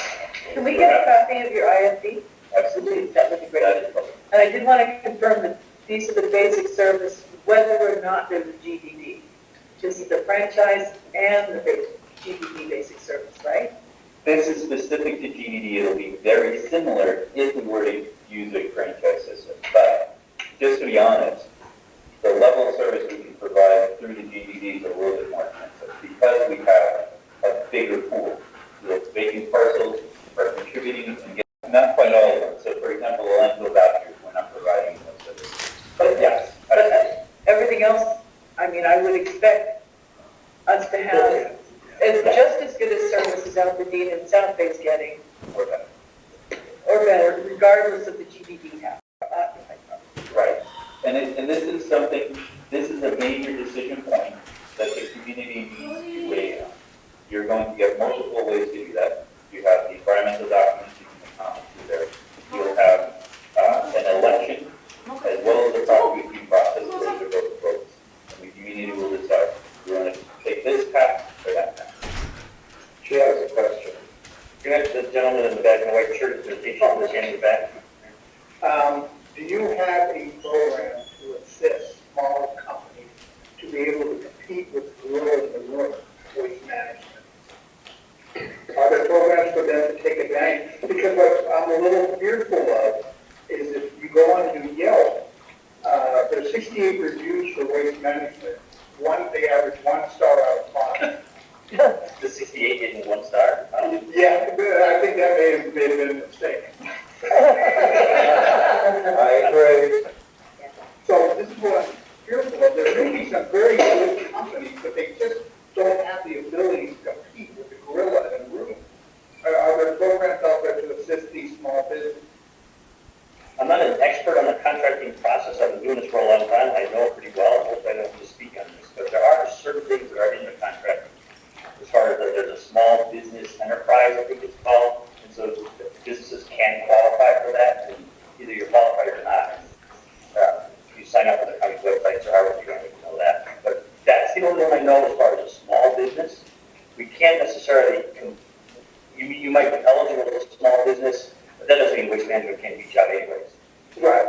It's just, I don't even know all the details of that, but it's just, that's the only one that I'm aware of. But it just levels the playing field a little bit. A little bit, and then just the fact that we are offering a slightly longer term contract in most areas. We did a base 10-year term, and then 2 to 3 years, so up to 16 years, to encourage other companies to come out here, because we know the waste management's here. Nothing against waste management, I work with them all the time. Your name tag says 25 years, which is a big problem still. Yeah. 25 years is too long. There's two options that we wanted people to bid on. The base term of 10 years or a base term of 15 years, and then it was a 6-year extension on Yeah, I made that. That's why we're very That's a remiss. review period, but yeah, the two options for the ISD for the term would be out of 16, and that's assuming they get the extension, which is not guaranteed. Sure. But the other thing that we did to encourage more participation is to create the 4 different districts and make them as competitive as possible. And I do think that helped to encourage more participation. Right, and now to touch on the customer service, our goal then would be, whether it's waste management or anybody, we want 5-star service from all of our customers. Right. And so right now, if you think they're a 1-star or less than a 1-star company, what's your choice? Call Waste Management and say, I don't like your service, and they say whatever they want to say. But once we're involved and we're overseeing all this, then there's certain standards they must comply with. There's how many times home can ring, how long you can be on hold. There's our team in the field that are driving around looking for issues. The team in the office that are actually sitting in the back corner right now. I'd like to say that makes me feel comfortable, but there's so many responsibilities the county takes on that they don't follow through. And be honest, we fall through the cracks all the time. As a community, we seem to be ignored or forgotten. Can we base the renewal on how many stars they give us yellow? What I can say is, right now we don't have that oversight. We can tell you about the services we provide in the areas where we have franchises or garbage disposal districts. But we're here tonight in person to show you. We appreciate We're not forgotten. We care about very much about this community and all of the communities. It's one of the imperatives for us to know the communities better, to understand what your priorities are, and make sure that services that are being provided on your behalf are what you're asking for. It's going to sound really crazy, this is like an out of left field idea, but I would feel better about if we were in a scenario where everybody's probably, we get the big pool money, but there was a dedicated person for Acton and Navarone just for our area. That's all they worried about. There'll be 3. Well, 3, 4, all 5. for the 4 areas. Yeah, 4 areas. 3/4 of the person. That's Okay. good. Well, my point is, so give me something comparative. It's just, for instance, we have a resident deputy, but like, or which is like a huge area, that gets allocated. So we can, yep, we'll be there. It's like, is there like literally somebody bleeding? Like, it's so not having that, obviously trash is a different thing, but having something that we know that there's a person that is directly responsible, not nebulous county. I think that's yeah. We So that's can make like one of those 3 be the point person yes. that you call. That would be great, because I feel like that gives us one throat to choke. Rather than, I mean, really, because I can say, yeah. So I'm in 19, so there's a lot of stuff about how many, like, it's like whack-a-mole. And so the county, I feel like we get whack-a-mole, which is like call, and they go, oh, that's not my face. I just want to be able to call one person and be like, this is screwed up, like, fix it. And they go, great, got it, go fix it. And then that, if you want to talk about value, like, to me, that's a value add. But the rest of the stuff, obviously, there's a little bit of a knife to all of our throats, you guys as well, with what the state has said you have to do. So, like, that stuff is, that ship has sailed. So what can we do to look at it and say, hey, this is what's going to be good out of this, not the stuff. How to make that transition worth it to you? Well, if yeah. You actually want to vote yes. Yeah, like that, and that there'll be something good to come out of it. Because frankly, separating my food waste is not high on my list of priorities during the week. So, but if out of all this, I know that if there was something dumped someplace, and I got like Bob to call, and Bob's going to make sure it's taken care of. Stats, awesome. I love Bob, and Bob is my new favorite friend, and this is great. So. And I hope this will be true with its garbage disposal districts or franchises. Yes. Page 6 is where it says 25 years through 2048. Nothing made yet. I think some of the stuff we were putting in the negative declaration, we wanted to make the greatest impact into the document.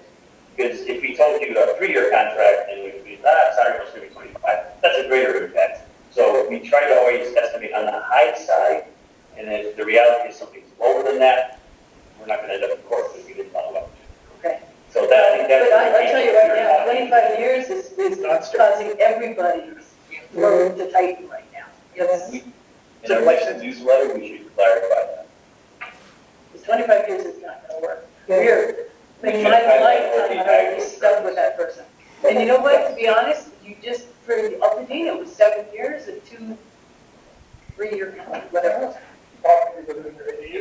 You should. Am I getting some of that, like, am I getting kickback? I don't know. Anyway, so, That's a great point to clarify. In our next newsletter, we'll highlight the term and some of the other details. So the services are still not 100% defined? This is what's in the IFP that we issued. So if the community says, yes, county, we want you to proceed with a GED, this is what everyone gets as the minimum. Because we kind of asked for like a menu of things and we never received it. So this is kind of the first time we really see what our options are going to be. Yes. So we weren't able to comment on it earlier because we didn't really know what we can ask for. So we still have that opportunity to adjust the services. Yes. So, do you think multi-item collection, is that a one-time? Yeah. are you doing a separate IFB for the franchises, and when is that going to happen? The franchises are our plan B. If the community says, no way in the GDDs, we don't like this system, it's not going to work for us. But then, so, okay, I'm very confused, because I don't see how right now this area is complying with 1383 at this moment. And if the GDDs crash and burn, that's another 8 months out. And then you're going to start the whole process again with the franchise. So that's another year. So now that's 3 years of our community not complying with 1383. Why aren't you doing this? Worst case scenario. Yeah. It's very expensive to create franchises. It's something that we're hoping we don't have to pursue. And that's why we're here tonight, to make sure that we're all on the same page, that you agree the GDDs are the better of the two systems. But So everything tonight is just GDD, not franchise. we will talk about the franchises, but we'll also highlight why, based on the feedback we've gotten from this and other communities, and because of the other reasons intrinsic to a GDD system, we're recommending a GDD for now. So we definitely want to get that input before that decision. Because the term is like really critical on the GDP, because that's our property taxes then, and there's nothing we can do about it then. And so 25 years and a GDP, those are, that's So it's definitely 10 years, and 10 years would be the initial term. If we don't like that price, or if we're seeing that prices are decreasing, but we're locked in, we can issue a new bid and say, okay, we're not going to renew, we're going to get a better deal and bid it out again. Or if we see there's more competition. or maybe not just price, but customer service. So that's, Absolutely. Well, we definitely don't want to wait 10 years to address customer service. We're going to, and we do this now. We are on top of haulers. If they're not performing, we are in to that because they're an extension of the county. Yes, they're a private company, but when they're providing services on our behalf to our residents, we would treat them just as if it was a county employee of public works. well, that's great, because I was really unhappy that Waste Management was giving the presentation at the last meeting. We thought we were going to hear from you, and then Gal gets up and talked for 45 minutes. And I was like, not happy about that. You guys are, let's go. So, We've got a lot of problems with waste management. Yeah. And we've called multiple times throughout the year saying, hey, we had to pick up our trash. The one thing we're excited about taking on is being that representative that's ensuring that the quality of service is meeting all of the requirements of the company. So the difficult choice for the community is going to be, because I think when you guys first came to this with the GDD, we were looking at franchise or garbage collection district. Correct. And we were going to know what each of those look like in terms of cost. But now we don't. Now we only know what this one is, and we can only dream about what that might be. Well, And so it's hard to make an informed decision. And I got to tell you, I think, and I believe there are a lot of people just can't make them wrong, that believe a lot of the trash collection runs we have are generated from outside the community. We have a lot of good citizens here. We take care of our trash, clean up everything on the side of the road. A lot of what comes in isn't us, so why are we being but our scrapped? parcels are And our parcel, right, our empty parcels and having these scrapped with this collection district. So without knowing what the alternative is,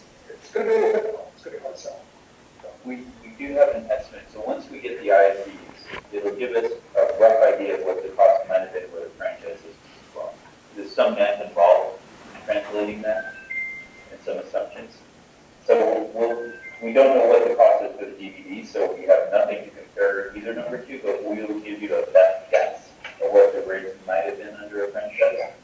You wouldn't really know unless you went through that process, and again, it's a lengthy and expensive process, that's why we didn't want to do both that. I appreciate the two costs, that's great. We manage 7 other GDVs and 20 other franchises, and the GDVs are always cheaper. It's the billing more than anything. Unless you're a vacant property owner. So, Yeah, so the vacant parcels we're right now estimating will be 1/4 of the cost. And the GPDs are 15-20% cheaper in some cases. So just to give you a very rough ballpark of what the price difference will be. Is it Jeremiah? Yeah. And you mentioned the customer service, you want somebody assigned to your area. So those two ladies in the back corner, they're our new Antelope Valley office essentially. They get a fair share. So the way our system works though is we have, well, ideally you call, if something happens, you call the HR and it keeps missing, and then you call us up. So we have 2 dedicated staff that answer live. So if you call Clean LA on the telephone or hotline, 888 Clean LA, you hear the message. You press trash is number 2. You press number 2 and you get human. It's not a long tree. Where the second one on there, you get human right away. As long as they're not on break or something like that. Sure. They do take lunches. And so if it's a complicated question, it's not something simple, then it would get shifted over to one of the ladies in the back to help you out. So that's how we're running it. And so we've got 2 people. We've got 1 million customers that get their trash through us. And 2 people is more than enough to answer. Because we don't get that. Considering 1 million people, that's a big number. Yeah. You don't really get that many complaints. I know it's going to sound like, but my situation is different. But I look at, we have unique challenges that aren't typically in the city. I mean, we're getting all the, Altamira is not getting, I'm going to guess, the same amount of like jumping that we get, right? Like, Or the number of cars. yeah, so there's some unique factors in here that I think skew where I can tell you right now that I know that the folks who, like Amy and her crew, will probably have you guys on speed dial. and would be using that rightfully so, and hey, we're paying for this, all those things make sense. But just, to me, the important piece isn't just like, oh, there's 2 people and they do it, 1 million people. That actually makes me less inclined to be excited about it. It's more like, I've got one of those ladies, like, they are Acton's person.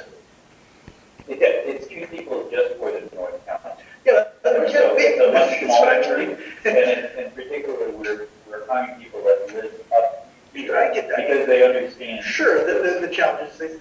I'm just saying, having someone dedicated to our community, North County's still big. I mean, there's probably almost 500,000 people. There's a little 100,000. We don't have including the city. Tracy has a question. Yes. I can't control it. You can't control it. Tracy Costin is part of our local newspaper. She's on Zoom, and she's been raising her hand for a little while. There she is. Hi. Hi. So if you can turn her on or whatever you need to do. Can you hear me? There you go. Yes. You can hear me. Thank you. I've been waving my hands like a crazy lady. Remember, we're on Zoom over here. I have a question here.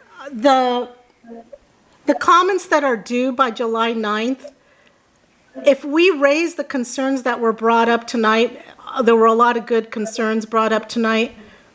Is that what you want us to put in the commentary? Because I don't want that in the commentary by July 9th. I want to make sure that gets addressed before July 9th. And I appreciate you, Steve, a lot. But when you were here last and you were at the community center and you first presented this, Tom had a list of questions for you that he just mentioned, and nobody got back to him. And now you are, and I appreciate it, but this is the way the county is with us. And I have concerns that all of the things that were brought up tonight about cost and about customer service and about the small business being pushed out by waste management and all of these things, I don't want them in the commentary that's due by July 9th. I want answers on how you're going to deal with that before I put in my commentary for July 9th. Do you understand what I'm saying? Because these are important things. So I have concerns because we don't have good customer service now with the county, and we don't have good customer service with waste management. So we need to know now, and you don't seem to have those answers, and you didn't have them months ago. You never got back to Tom and the town council. You're a nice guy and everything, no offense, but come on, this is not a helpful presentation at all to me. So that's all I have to say. So those are good comments. Let me clarify first, in terms of the comment period, that's for the environmental document. And we want comments specific to environmental impacts, making sure that we address those concerns. What we're going to put together is a frequently asked questions that covers, like, customer service is not an environmental issue. Those other issues, we're going to compile all of the questions that we receive and then document that and get it to all the town councils. Because a lot of these questions are similar to what we're hearing in other parts of the county. And we completely agree. We want to answer those and get back to you and say, this is what we're hearing. These are the answers to some of the questions that you're raising. Did you have a question, still? Yes, you only touched on it briefly. You talked about the dust. Mm-hmm. Do I get charged extra? Because I live on 2.5 miles of dirt road and dust is guaranteed. All right, so next slide. Your timing is perfect. Oh. Don't worry, us cement rollers will pay for that. No, but half a mile is Edison access. Are they the ones that take care of the dust problem? So, Kobe, did you want to talk about our new, this whole slide is red, because it's based on the comments we received from communities. Gestation. With the dust issue. Oh. So, so essentially, there's two things that we're doing in response to the comment on dust. One is that we are including a program for all county-maintained unpaved roads to put a sealant on them on a regular basis. I think it's every year we have it about 3 years. At least 3 years, I think that's the minimum. But we'll probably do it more frequently. And that's to suppress the dust on county-maintained roads. For roads that we don't maintain and can't go on your property to maintain, we would request a form so on the form that allows us to access your property at all, you'd say, yes, I am saying, county, you can access my road and can drive down there. And yes, I have treated the road to suppress the dust. So anyone that wants us to provide the service to your property and has a dirt road would send us that form. Yeah, but the Edison is in charge of that road. It's called the Edison Access Road. If Edison is... Well, I don't know, they don't have their sign out there, but... Then we will talk to Edison to make sure that they're... Well, there's actually, I'm grateful that you guys took the dust concern seriously, because it's a problem. Yes. However, a couple of things. So I'm just going to pick on Hubbard Road because there's somebody here who lives on Hubbard and people mind if I use it. So Hubbard Road, there's first the one thing that negative first one is private roads. They're not private roads. They're private and future streets created with legal subdivisions with full public access across them. They've just been roads that the county has chosen not to accept into their maintenance section, maintenance list. And they just have not chosen to, yet they're still fully public accessible. So there's no need for permission. So you're on the private future streets. I would wager 90% of the dirt roads in Antelope Valley are either future streets and private future streets, both of which allow public access. Just a little clarification. Now, so I'm just going to say in the middle of Hubbard Road, you're 2.5 miles from Escondido to the east or Escondido to the south. Not too, you're about a mile or so, 1.5 miles, I would say. So for this to be a reasonable mitigation for the dust issue, every property owner along that whole 1.5 mile stretch from your property, to the paved road would have to execute one of these things and agree to control the dust. And if one property owner says, I don't want to do that, then you don't have the contiguity or the commitment to control dust. So either the franchise company or whoever they are, the garbage disposal company, is either not going to go and pick up your trash, or anybody else's trash up to the point where that guy or gal refuses. Or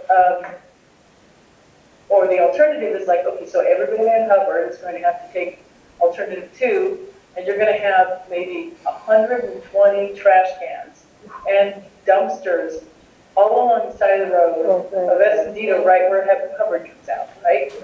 And then the garbage truck is going to have to stop and walk. It's only 2-lane road. It's a major commuter road where people drive 70 miles an hour. And sitting there for about an hour, like,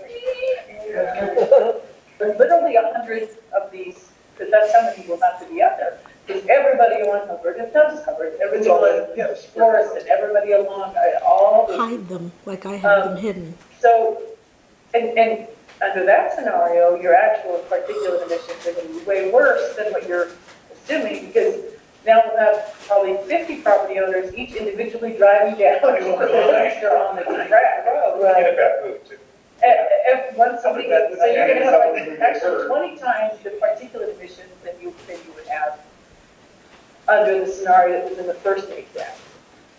So I'm very concerned about that, just from the very basic idea of this. So I don't know if we thought about that or... We have. There's no easy solution, unfortunately, to the dust issue. We're not able to go on private roads and treat them ourselves. We looked at whether there were different options to do that. It just wasn't feasible. If there's a concentration, say several homeowners that all decide it's easy enough for us to get a location that we can agree to use, you can consolidate and have dumpsters rather than, and even larger dumpsters if it's 10 houses or 12 houses, rather than a series of individual camps. So that is an option. There's other options that we can do to mitigate that. We would definitely encourage, and it would be the hauler that would be working directly with the property owners to determine if there's only one unpaved road that is not counting the team that accesses multiple properties. You're right, it would mean we need to make sure that there's continuity for the truck to be able to But drive there that. isn't But you're not going to get it. No, On my street, we're talking about, there are 25 people that live on Escondido, and then Hubbard comes off it, and we have another 15 that live on that. We have been in a neighborhood dispute for a couple of years now, where the people at the far end, as they fly down this dirt road, wants it paved, at the very least, because they're running their car. We don't want it paved because we moved out here for the country living, and the wife rides a horse on the dirt road. And we don't want the pavement. Right. And so that's not going to work. And we had a big fight of just trying to find a spot for the mailbox.